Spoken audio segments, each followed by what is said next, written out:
1,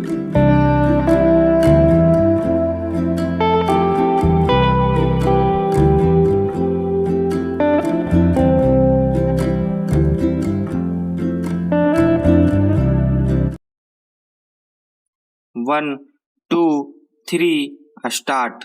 यह अच्छा हुआ कि 34 साल बाद ही सही कश्मीर में 1989 से 1995 के बीच कश्मीरी हिंदुओं की हत्याओं की जांच कराने का निर्णय लिया गया। यह जांच जम्मू कश्मीर की एजेंसी SIA यानी राज्य जांच एजेंसी को सौंपी गई है। यह एजेंसी हाईकोर्ट के सेवानिवृत्त जज नीलकंठ गंजू की हत्या की भी जांच करेगी, जिन्हें केवल इसलिए मार डाला गया था क्योंकि उन्होंने न्यायाधीश के तौर पर जम्मू कश्मीर लिबरेशन फ्रंट के आतंकी मकबूल बट को फांसी की सजा सुनाई थी।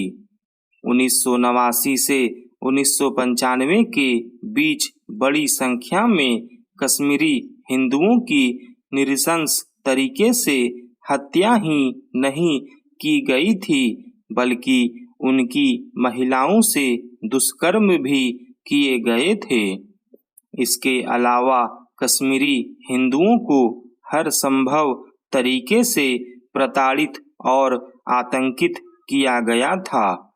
वास्तव में वे इसी कारण बड़ी संख्या में कश्मीर घाटी छोड़ने के लिए विवश हुए। उनके सामने घाटी छोड़ने के अलावा अन्य कोई विकल्प इसलिए नहीं रह गया था क्योंकि न तो केंद्र की सरकारों ने उनकी दुर्दशा पर ध्यान दिया और न ही राज्य की। परिणाम यह हुआ कि लाखों कश्मीरी हिंदू अपने ही देश में शरणार्थी बनने के लिए विवश हुए। कुछ को तो वर्षों तक जम्मू में बेहद दयनीय दशा में अपनी गुजर बसर करनी पड़ी। हालांकि कश्मीरी हिंदुओं के संगठन समय समय पर अपने खिलाफ हुए अन्याय और अत्याचार की जांच कराने की मांग उठाते रहे, लेकिन किसी ने भी उनकी मांग पर ध्यान नहीं दिया।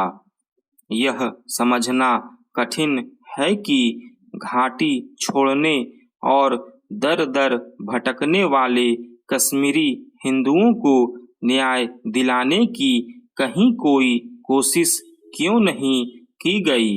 इस संदर्भ में एक प्रश्न सुप्रीम कोर्ट को लेकर भी उठता है कि आखिर बार बार अनुरोध करने के बाद भी वह कश्मीरी हिंदुओं के साथ हुए अन्याय के मामलों की जांच कराने के लिए तैयार क्यों नहीं हुआ। आखिर जब 40 साल पुराने सिख विरोधी दंगों की नए सिरे से जांच हो सकती है, तो फिर करीब 34 साल पहले कश्मीर में कश्मीरी हिंदुओं के खिलाफ जो कुछ हुआ उसकी जांच कराने की पहल क्यों नहीं की गई। यह वह प्रश्न है जिसका उत्तर सुप्रीम कोर्ट को भी देना चाहिए। जो भी हो, अब आवश्यक केवल यह नहीं है कि कश्मीरी हिंदुओं के साथ हुए अत्याचार की गहन जांच की जाए, बल्कि दोषी लोगों को जितनी जल्दी संभव हो दंडित किया जाए। इससे संतुष्ट नहीं हुआ जा सकता कि वायुसेना के 4 अफसरों की हत्या और मुफ्ती मोहम्मद सईद की बेटी के अपहरण के मामलों में आतंकी यासीन मलिक को सजा सुनाई गई है, क्योंकि कश्मीरी हिंदुओं के घावों पर मरहम तब लगेगा जब उन्हें घाटी छोड़ने के लिए बाध्य करने वालों को भी सजा दी जाएगी। कश्मीरी हिंदुओं की न्याय की आस को पूरा करने के साथ ही उन कारणों की पहचान कर उनका निवारण भी किया जाना चाहिए जिनके चलते विस्थापित कश्मीरी हिंदू चाहकर भी अपने घरों को लौट नहीं पा रहे हैं। नाला की अनियमित सफाई शहरों की सबसे बड़ी समस्या बनती जा रही है। भले ही नगर निकाय प्रशासन स्वच्छता के लाख दावे कर ले, लेकिन वर्षा का मौसम आते ही ये धरे के धरे रह जाते हैं।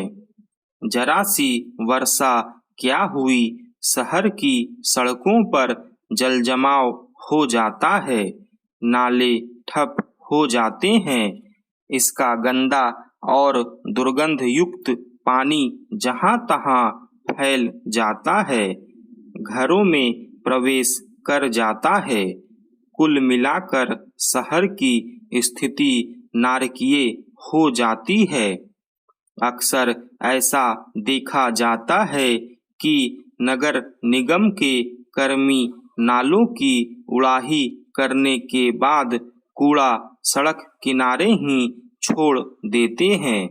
इसके निस्तारण की सही से निगरानी नहीं होने के कारण यह कूड़ा वर्षा जल के साथ मिलकर सड़कों की सूरत बिगाड़ देता है।